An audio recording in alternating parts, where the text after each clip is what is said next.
Bab 36. Mengadakan pesta. Usai pelelangan, Theo melakukan sesi foto dengan para pemburu wanita. Namun, pemburu wanita yang tersisa hanya 4, dan dari mereka, hanya 2 yang setuju untuk berfoto dengan Theo. Setelah memotret, ia menerima 3 curu dan 2 campuran kopi. Hasil kali ini meong yang buruk. Saya hanya mendapatkan 2 jam waktu. Perwakilan Meo. Saat Theo memasang ekspresi muram. Theo, mari kita berfoto bersama. Putri saya suka kucing. Sebagai gantinya, aku akan memberimu ini.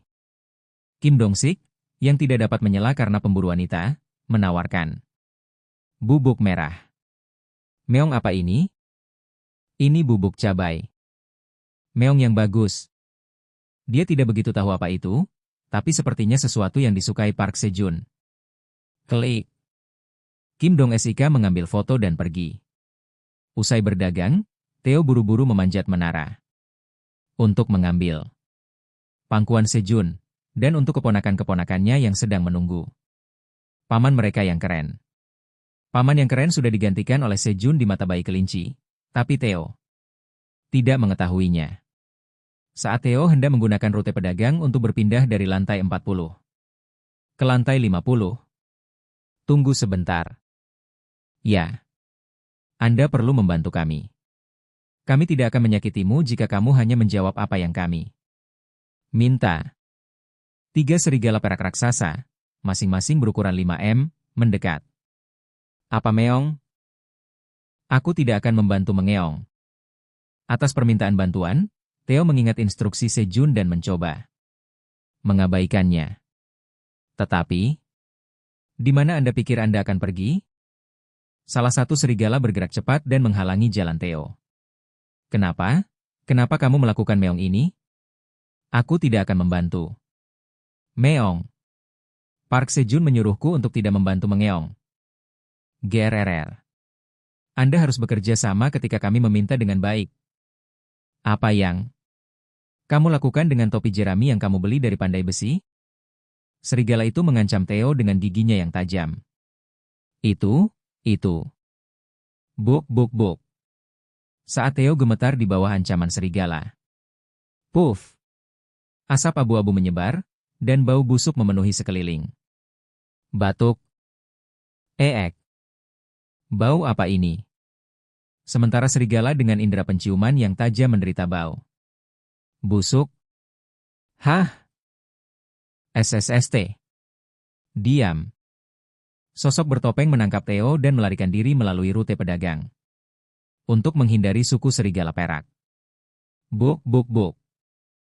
Ayo istirahat sekarang. Sosok yang telah berlari bersama Theo selama sekitar 30 menit itu berhenti. Kemudian, Theo, kamu baik-baik saja? Dia bertanya, menatap Theo. Siapa kamu meong? Bagaimana kamu tahu namaku meong?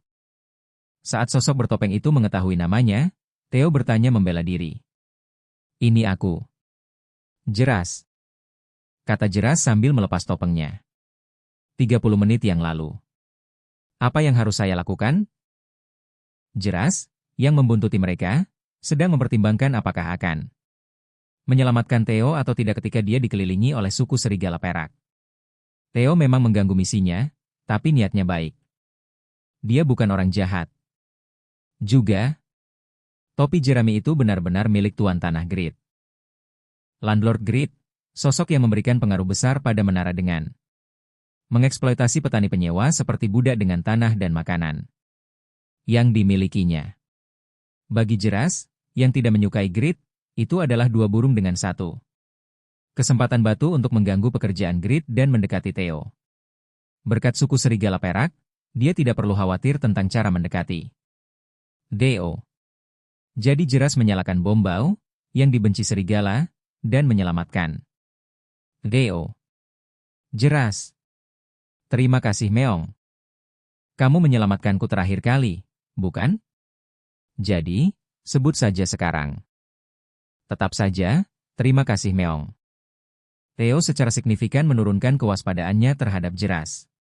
Keduanya mengobrol dan pindah ke distrik perbelanjaan bersama. Setelah memberi makan lebah madu racun ratu cukup madu. Berdengung. Lebah madu ratu racun mengepakkan sayapnya dengan penuh semangat dan terbang, melihat sekeliling sebentar lalu kembali ke lubang yang digali oleh Sejun. Sepertinya dia ingin beristirahat. Aku juga harus kembali turun sekarang. Hari sudah sore. Sejun yang turun ke dalam gua menanam 400 biji jagung di ladang tempat dia menebang batang jagung. Dia awalnya berencana untuk sepenuhnya mencabut batang jagung dan menanam benih, tetapi karena akar batang jagung lebih dalam dari yang dia kira dan tidak mudah dicabut, dia hanya menanamnya di tanah kosong di sebelahnya. Mencicit. Agak aneh menanam di tempat yang masih ada akarnya, tapi sepertinya tidak ada masalah karena suami kelinci sedang melatihnya untuk bertani di sebelahnya. Seperti itu, Sejun yang menanam jagung, menutupi dirinya dengan selimut. Dan tertidur. Pagi selanjutnya. Menggeram. Sejun terbangun karena tangisan bayi beruang. Begitu dia bangun, Sejun menambahkan garis di dinding dan memulai pagi hari ke-188 terdampar. Dan dia naik ke tanah tanpa mencuci muka untuk memeriksa status lebah madu ratu racun, tapi lebah madu ratu racun tidak ada di dalam lubang. Kemana dia pergi? Setiap kali Sejun memiliki kesempatan, dia muncul ke permukaan dan memeriksa lubang, tetapi lebah madu ratu racun tidak terlihat sepanjang hari. Madu yang dia tinggalkan untuk dia makan juga tidak tersentuh. Sehari berlalu seperti itu, tetapi lebah madu ratu racun tidak kembali. Pagi hari ke-189 terdampar.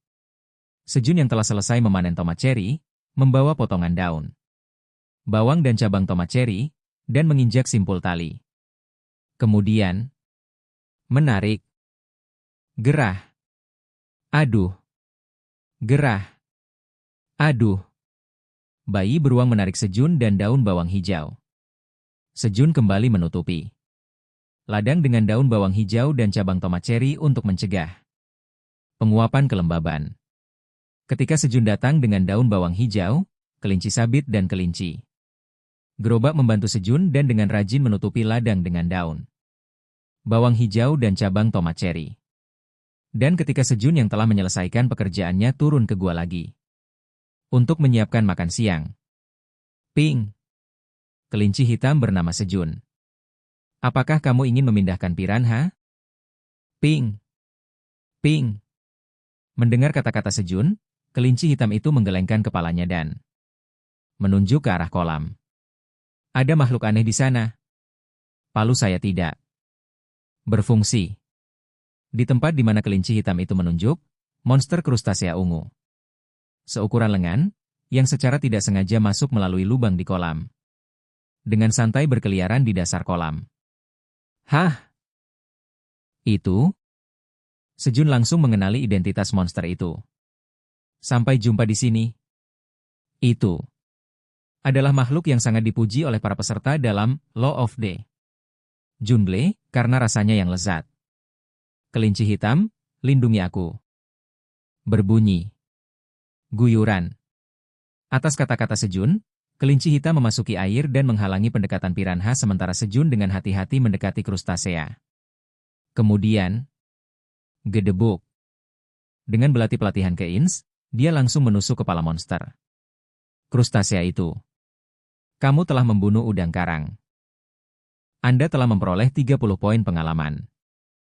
Sumber protein baru muncul di kolam. Sejun memancing lobster hasil buruannya keluar dari kolam. Kemudian, gedebuk. Dia menusukkan belati ke dadanya sekali lagi dan menunggu darahnya mengalir. Ini luar biasa. Saya tidak tahu ada udang karang yang hidup di bawah tanah.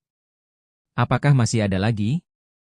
Sambil menguras darah lobster, Sejun mengintip ke dalam kolam untuk melihat apakah masih ada lobster. Namun karena darah yang keluar saat Sejun menangkap lobster, hanya piranha yang terkumpul. Berbunyi. Celepuk. Celepuk. Celepuk. Kelinci hitam dengan senang hati memburu piranha, dan sepertinya bayi beruang juga bisa menikmati pesta untuk makan siang hari ini.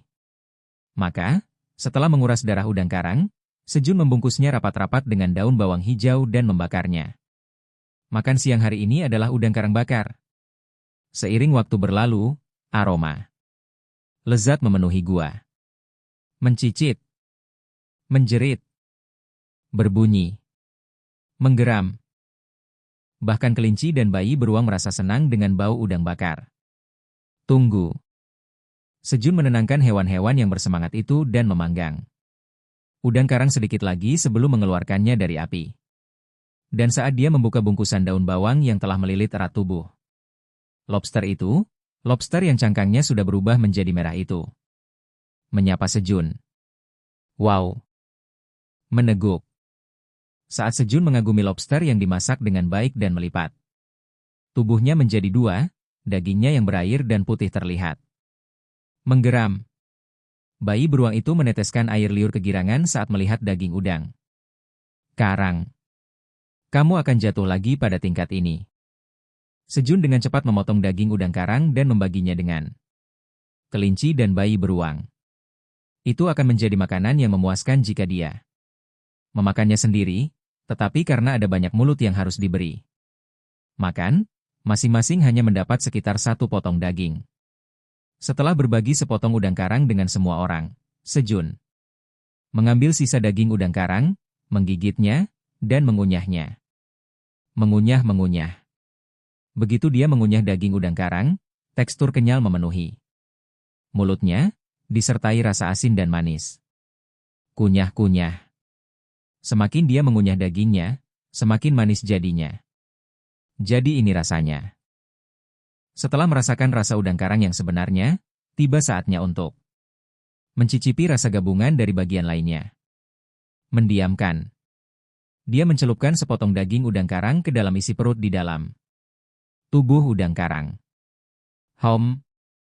Dikatakan bahwa isi perutnya enak dan memang, rasa keju dan mentega meledak di mulutnya. Ping. Pada reaksi Sejun, kelinci hitam itu mencelupkan jarinya ke jeroan udang karang yang tampak tidak enak dan mencicipinya. Kemudian, ping. Mengunyah-mengunyah. Terpesona oleh rasa ususnya, kelinci hitam itu mulai mencelupkan wortelnya ke dalam usus udang karang dan memakannya. Krisis kriuk. Bayi beruang menghabisi udang karang bakar dengan mengunyah cangkangnya. Mencicit, menjerit, mengintip, grrr. Sementara semua orang menikmati aftertaste lobster panggang dengan ekspresi penyesalan, guyuran.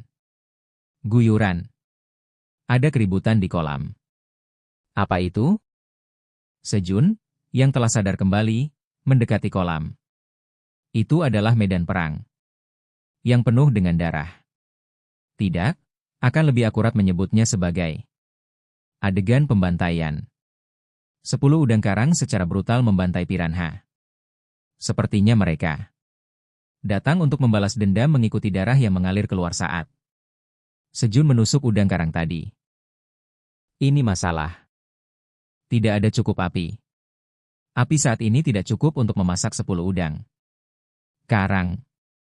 Teman-teman, cepat buat lebih banyak api, dan kelinci hitam, bawa tongkat panjang dan tali. Ini pesta udang karang hari ini.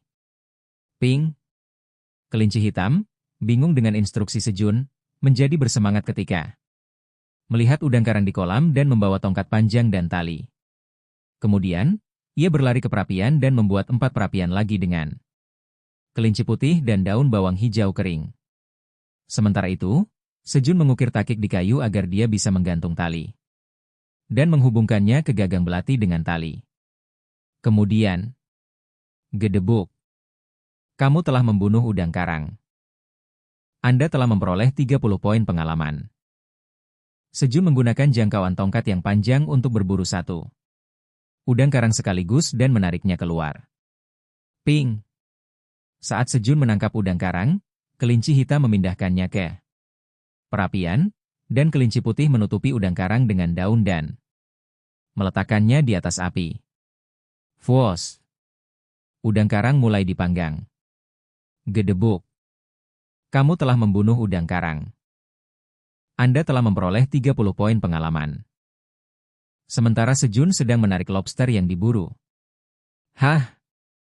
Dia melihat udang karang masuk melalui lubang kolam. Darah udang karang. Telah memanggil rekan-rekannya lagi. Sepertinya kita bisa mengisi perut kita dengan lobster air tawar hari ini. Bunyi gedebuk. Sejun sengaja menusuk tubuh lobster beberapa kali agar darahnya menyebar. Dan memancing lobster lainnya. Hari itu, Sejun dan para hewan berburu 30 udang karang dan memakannya sampai kenyang. Remuk, remuk. Tentu saja, bayi beruang yang memakan cangkang udang karang tampak agak tidak puas, tetapi untuk mengisi bayi beruang, 50 ekor udang karang saja. Sepertinya tidak cukup. Jadi, Sejun dan kelinci, setelah makan udang karang berprotein tinggi, dengan penuh semangat mulai bertani di sore hari. Dan saat pertanian sore hampir berakhir, mengaum. Induk Crimson Giant berdatang untuk menjemput bayi beruang itu. Mengaum. Selamat tinggal. Saat Sejun melambaikan tangannya untuk mengucapkan selamat tinggal pada bayi beruang dan hendak turun ke gua. Dengung, dengung. Lebah madu ratu, yang telah pergi selama beberapa hari, kembali dengan ekor montok.